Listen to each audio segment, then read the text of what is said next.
Hi students, today we are going to discuss CFA और MBA which is the right choice for you. मुझे काफ़ी सारे students ये पूछते हैं कि मैम मुझे CFA करना चाहिए कि MBA करना चाहिए.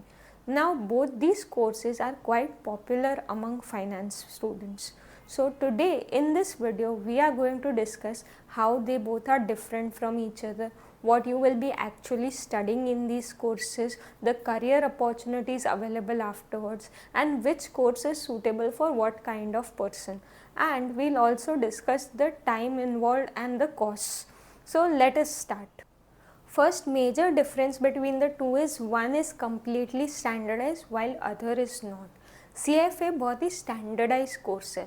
आप चाहे US से करो, लंदन से करो, मुंबई से करो, आप सेम एग्ज़ाम दे रहे हो, सेम करिकुलम पढ़ रहे हो, and a person who has cleared all three levels of exam has demonstrated same knowledge and competence. But that is not true for MBA. MBA में बहुत ज़्यादा मैटर करता है कि आप कौन से कॉलेज से कर रहे हो. So if you do it from top tier 1 colleges such as IIMs, Jamnalal Bajaj, ISB Hyderabad, ये सब टाइप के कॉलेजेस से अगर आप करोगे then you will definitely be able to have a very good career and job and pay packages and all. But same will not hold true if you do it from any tier 3, tier 4 colleges. उसमें जो job opportunities वगैरह मिलेगा that will be very different. And getting admission in the top tier 1 colleges is very difficult. You have to go through a very rigorous entrance exam, then you have interviews, group discussions and so on. So if you think you are capable of getting in those top tier 1 colleges, then MBA might be a right choice for you. But if not, then you should definitely consider CFA as well.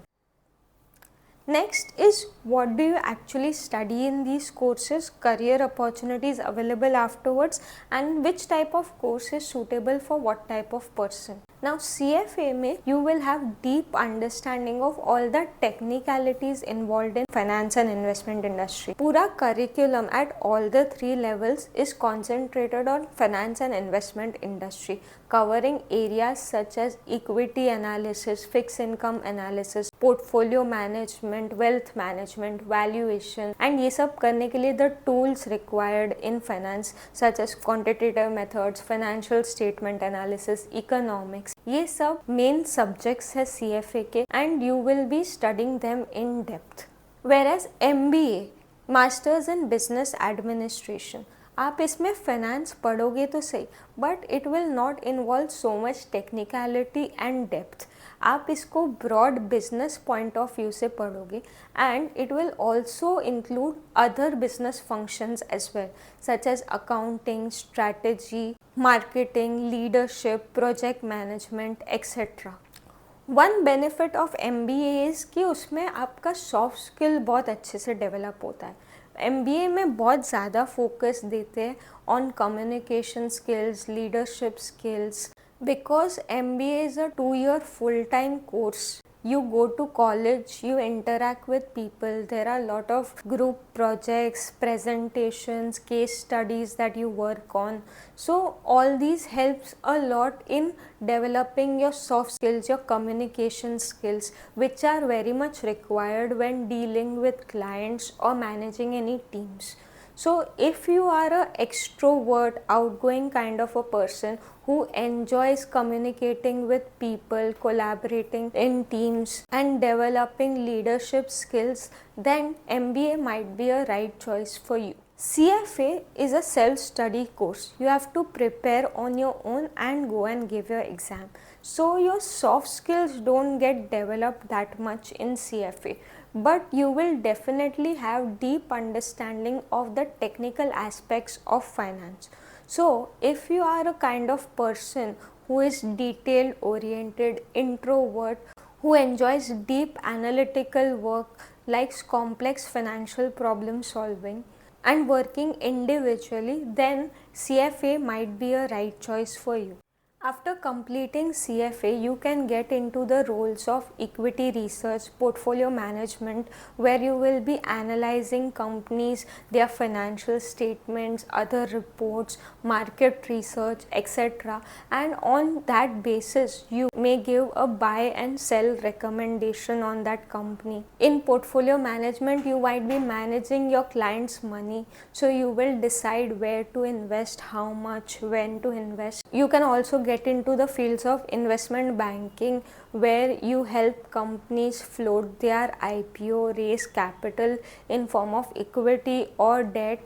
You can also help them in mergers and acquisitions. You can also get into credit analysis, treasury of any company, where you will be managing their funds, short-term requirement of cash, then long-term requirement for any expansion. If there is any surplus cash, how to invest it. You can also get into treasury of any bank or financial institutions, where you might be managing their liquidity of short-term cash requirements, asset liability mismatch. Like for example, bank ने loan दिया हुआ है 10 साल का, but deposit जो था through which this loan was finance, that was only 2 years. So 2 years के बाद वो डिपॉजिटर को पैसा तो देना पड़ेगा, बट हमने तो लोन जो दिया हुआ है वो 10 years का है.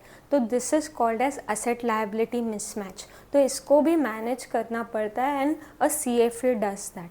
Then you can also get into risk management, interest rate risk, currency risk वगैरह जो बैंक को होता है, that also you can manage. So these are the different fields where a lot of technical knowledge is required and where a CFA degree helps you a lot.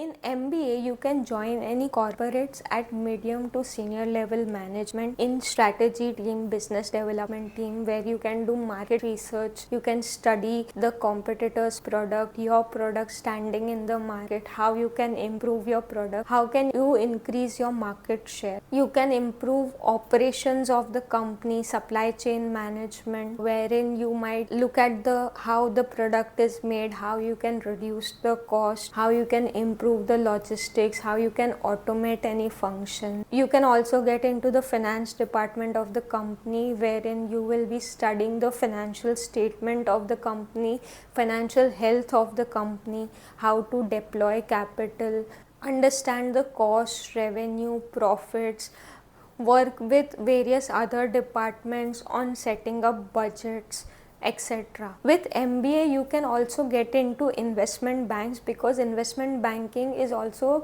quite a client facing role, where you have to discuss the deals with the clients regarding mergers and acquisitions or raising capital and all. You can get into consultancy services, which is also a major client facing role. So these are the various career opportunities available after CFA and MBA. So based on your liking, your nature, you can choose your career path. But if you want to go for MBA, it is only fruitful if you do it from top tier 1, tier 2 colleges. Tier 3, tier 4 colleges will not help you that much in your career.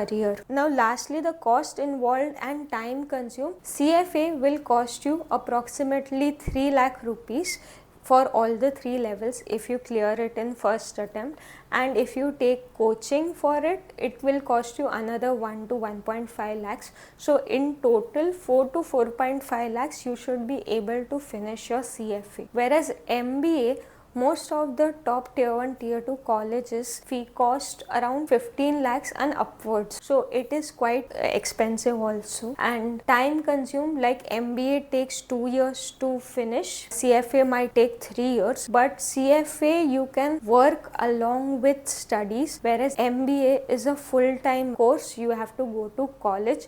It is very difficult to do anything else along with it. So those were the major differences between CFA and MBA. I hope you found our video useful.